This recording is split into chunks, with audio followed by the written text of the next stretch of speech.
Alors, dans cette vidéo, on va voir une rythmique que vous avez obligatoirement entendue un jour, c'est le shuffle. And just a gigolo, and everywhere I go. Alors c'est une rythmique intéressante, mais le problème c'est qu'elle est un petit peu enfermante. Une fois qu'on l'a mise en œuvre, c'est difficile d'en sortir. Malgré tout, elle est intéressante à connaître.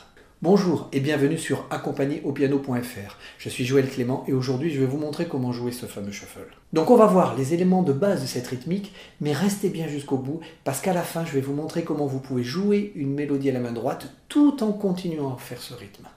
Alors, pour apprendre à faire sonner le shuffle, ça se passe ici.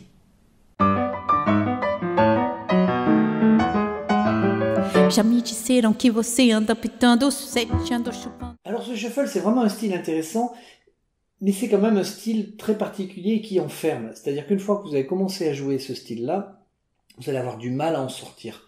Vous avez vraiment du mal à faire autre chose. Alors je vous donne un exemple avec le shuffle le plus connu, c'est Just a Gigolo, vous devez connaître ça.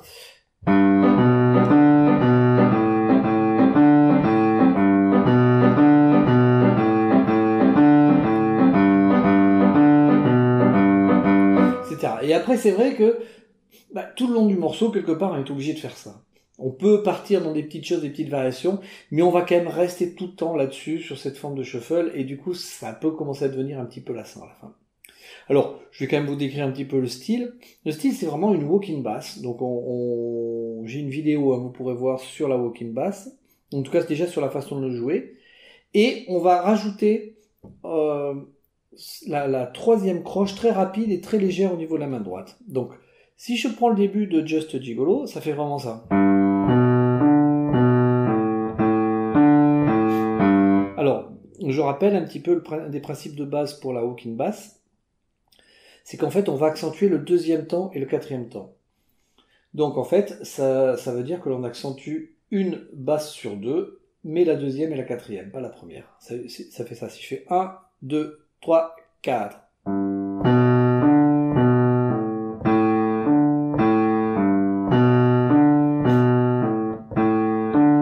Alors je l'exagère un petit peu, mais ça peut être bien d'exagérer au début pour arriver à bien sentir cette notion. Et c'est vraiment très très très important pour le groove qu'on ait en tout cas dans l'idée cette accentuation du deuxième et du quatrième temps. Et en fait derrière on va faire, vous savez donc le ternaire on l'a dit c'est basé sur du 3. Et dans ces cas-là, c'est toutes les noirs qui vont être divisées par 3. 1, 2, 3, 1, 2, 3, 1, 2, 3, 1, 2, 3, 1, 2, 3, 1, 2, 3, 1, 2, 3, 1, 2, 3, 1, 2, 3. Et en fait, le 1 est joué bien évidemment par ma basse, et on va jouer le troisième à la main droite, ce qui fait 1, 2, 3, 1, 2, 3, 1, 2, 3, 1, 2, 3, 1, 2, 3, 1, 2, 3, 1, vous voyez 1, 2, 3, 1, pardon. 1, 2, 3, 1, 2, 3, 1, 2, 3, 1, 2, 3, 1, 2, 3, 1, 2, 3, 1, 2, 3, 1, 2, etc. Alors la grosse difficulté va être d'arriver à vraiment avoir une basse solide et d'avoir quelque chose d'extrêmement léger au niveau de la main droite. Parce que si vous faites ça, ça va pas tenir, ça va pas fonctionner, ça va vraiment pas être joli. Alors moi ce que je vous conseille, c'est d'avoir vraiment cette walking qui tourne.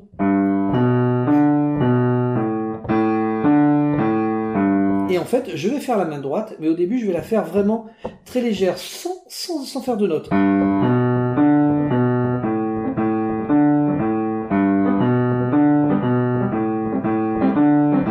Et au bout d'un moment, je vais commencer à légèrement plus laisser le poids de ma main. C'est vraiment très léger, une main très légère qui va faire ça. On n'est pas obligé d'être... Enfin, il faut être précis, mais on n'a pas besoin d'avoir une très grande précision, une très grande articulation. C'est vraiment presque plutôt du rythme. C'est vraiment c'est plus qu'une note précise. Donc moi, ce que je vous conseille, c'est de faire vraiment ça comme ça, avoir la basse, pour vraiment vous sentiez cette ligne de basse qui avance et qui va pas être déstabilisée par le rythme de la main droite. Parce que ça doit pas faire gauche, droite, gauche, maintenant ça fait gauche, gauche, gauche, gauche, et vraiment ça qui est léger.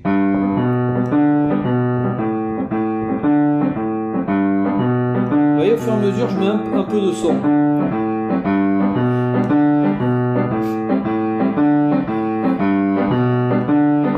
je fais bien mon 2 et 4.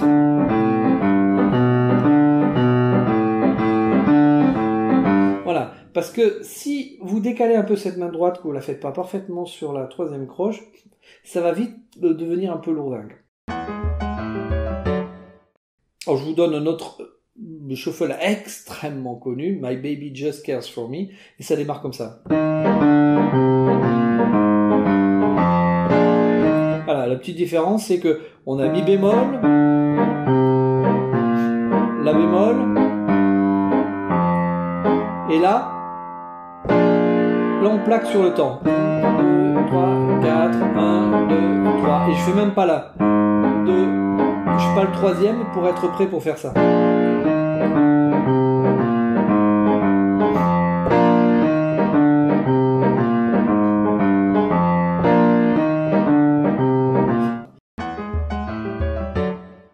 Un autre petit exemple pour terminer, c'est Oui, je l'adore, où en fait l'introduction, vous avez une mélodie.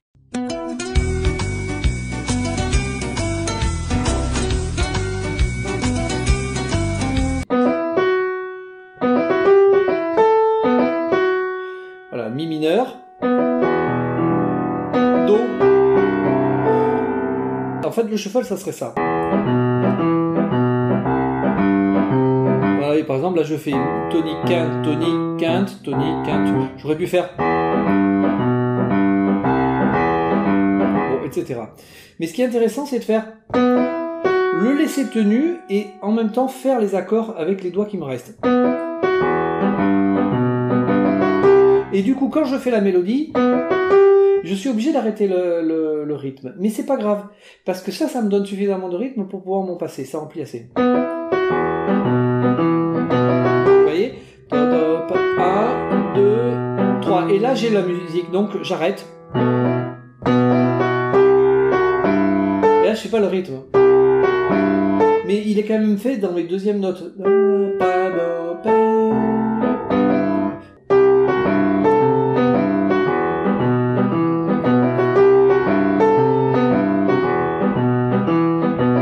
Et là, ça fait faire un joli travail de son, c'est-à-dire que, bien évidemment, il faut que j'ai une mélodie très forte, enfin très présente, et très léger ici. Donc,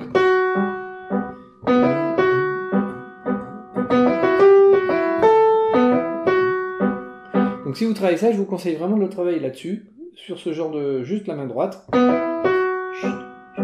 Fort, fort, doux. Voilà. Et n'oubliez pas, donc quand vous faites la walk-in, pour travailler la main droite, faites vraiment une walk-in. Et ça, pour sentir que vous avez vraiment le rythme de la main droite. Et au début, il faut qu'on n'entende rien, voire qu'on entende éventuellement un peu les mains dessus, mais pas plus. Et après, vous laissez un tout petit peu de poids qui fait qu'on commence à l'entendre. Mais ça doit rester très léger. On doit presque avoir du mal à reconnaître les accords. C'est normal. Donc voilà, pour le shuffle, qui est un style intéressant, mais comme je l'ai dit, qui enferme vite et quand vous faites un morceau shuffle, vous allez avoir beaucoup de mal à passer à autre chose. Je vous laisse essayer ça et puis bonne pratique. Já me disseram que você anda pitando, sete ando chupando.